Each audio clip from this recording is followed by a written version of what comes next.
So we were reading animal kingdom और आज हमें स्टार्ट करना है क्लास कॉन्टेक्थीस जिन्हें हम बोलते हैं कार्टिलेजिनियस फिश। ठीक है, देखो दो टाइप की फ़िश होती हैं, कार्टिलेजिनियस फिश और बोनी फिशेस। बोनी फिशेस हम नेक्स्ट लेक्चर में पढ़ेंगे। आज अभी अब पढ़ेंगे कार्टिलेजिनस फिश के बारे में। तो सबसे पहले फिश हैं तो ऑब्वियसली मरीन एनिमल्स होंगे, तो they are the marine animals with streamline body. Streamline मतलब ऐसी बॉडी होती है इनकी। And have a cartilaginous exoskeleton. मैंने आपको एंडोस्केलेटन सॉरी बाहर एंडोस्केलेटन कैसा एंडोस्केलेटन होगा इनका? कार्टिलेजिनस एंडोस्केलेटन होगा। माउथ इज लोकेटेड वेंट्रली, ये इंपॉर्टेंट है। माउथ कैसा होगा इनका? वेंट्रली होगा।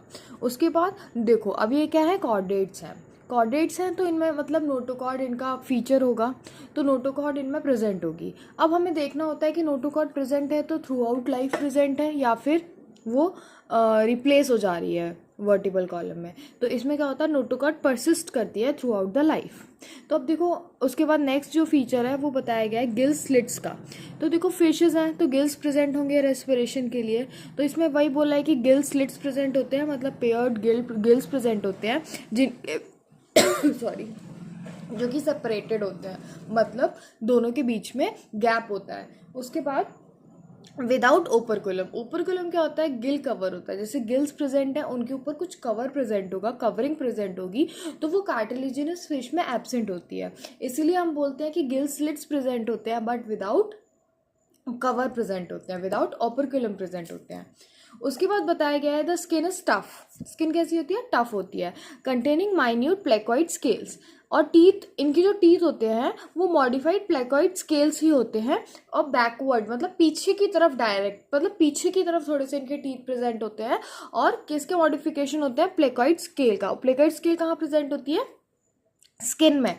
स्किन टफ होती है और कंटेन माइन्यूट प्लेकॉइड स्केल्स, छोटे छोटे प्लेकॉइड स्केल्स प्रेजेंट होते हैं। और प्लेकॉइड स्केल्स मॉडिफाई होकर इनके टीथ बनाते हैं जो कि बैकवर्ड डायरेक्टेड रहते हैं, पीछे की तरफ डायरेक्टेड रहते हैं। उसके बाद बताया गया है देयर जॉज आर पावरफुल। ठीक है, इससे पहले हमने पढ़ा था जॉलेस फिशेस पढ़ी थी, लेकिन इनमें जॉ प्रेजेंट होते हैं and they are very powerful.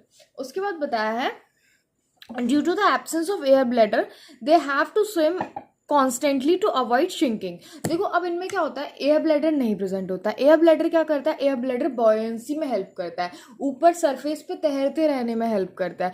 पर इनके पास एयर ब्लैडर एब्सेंट है, तो इनको एक्टिवली स्विम करते रहना पड़ता है। यदि स्विम नहीं करते हैं तो दे सिंक इन वाटर, डूब जाते हैं ये। ठीक है। Heart is two chambered. Heart कैसा होता है इनका? टू चैम्बर्ड हार्ट होता है, एक ऑरिकल और एक वेंट्रिकल प्रेजेंट होता है। उसके बाद बोला गया है some of them have a electric organ, जैसे कि टॉर्पीडो। टॉर्पीडो में क्या प्रेजेंट होता है? इलेक्ट्रिक ऑर्गन प्रेजेंट होता है। कुछ के पास पॉइजनस स्टिंग होती है जिससे ये अपना पॉइजन थ्रो करके अटैक करते हैं। एग्जाम्पल दिया गया आपको ट्राइगन का। और कोल्ड ब्लडेड होते हैं। कोल्ड ब्लडेड मतलब क्या होता है? ये अपना कांस्टेंट बॉडी टेम्परेचर मेंटेन नहीं कर पाते हैं। जैसे हम लोग क्या है, मैमल्स क्या होते हैं? Mammals are warm blooded animals, मतलब हम अपनी बॉडी का कांस्टेंट इन्वायरमेंट मेंटेन करते हैं। We maintain 37 degree temperature. जैसे बाहर यदि क्या हो रहा है? गर्मी हो रही है, तो हम बॉडी से स्वेट निकालते हैं और अपनी बॉडी में कोल्डनेस, अपनी बॉडी को कोल्ड करते हैं। ठीक है। और यदि सर्दी ज़्यादा हो रही है तो आर बॉडी स्टार्ट शिवरिंग। तो वो क्या है? This is the mechanism to maintain our constant body temperature. But जो कोल्ड ब्लडेड एनिमल्स होते हैं वो ये मैकेनिज्म्स नहीं अडेप्ट कर पाते हैं और they can't maintain their constant body temperature. तो क्या करते हैं ये? बाहर यदि ठंडा हुआ तो उनकी बॉडी भी ठंडी हो जाएगी। ये अपना कांस्टेंट बॉडी टेम्परेचर नहीं मेंटेन कर पाते हैं और इनको क्या बोलते हैं? पोक्लियोथ्रम्स बोलते हैं। उसके बाद सेक्सेस आर सेपरेट, मतलब मेल अलग फीमेल अलग, which is a very good feature. उसके बाद बोला है in male pelvic fins beer क्लैस्पर्स। तो देखो ये आपको याद रखना है कि मेल में क्या होगा? क्लैस्पर्स होंगे। मेल पेल्विक फिन्स में क्या होंगे? क्लैस्पर्स होंगे। पर इससे क्या आपको पता चलता है कि आप देख के बता सकते हो कि ये मेल है और ये फीमेल है, मतलब मॉर्फोलॉजिकली आपको पता चल जाएगा। क्योंकि मेल का कैरेक्टरिस्टिक क्या होगा? कि मेल पेल्विक वेंस बियर क्लैस्पर्स। उसके बाद बताया गया है इंटरनल फर्टिलाइजेशन होता है, मतलब बॉडी के अंदर फर्टिलाइजेशन होता है।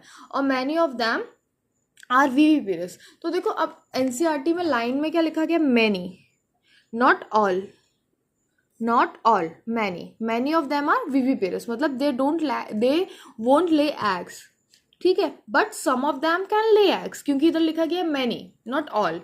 उसके बाद आपको एग्जाम्पल दिया गया है स्कोलियोडॉन का जो कि एक डॉग फिश है, प्रिट्रेरिस का जो कि एक सॉ फिश है, ग्रेट वाइट शार्क ट्राइगन जो कि मैंने आपको ऊपर भी पढ़ाया था, जो कि पॉइजनस स्टिंग जिनके पास होती है, जिसको हम बोलते हैं स्टिंग रे बोलते हैं, ठीक है। उसके बाद आपको जॉल, ये सबसे पहले तो ये वाला जॉलेस वाला जो हमने कल पढ़ा था, उसके बाद आपको दिया गया है स्कोलियोडॉन का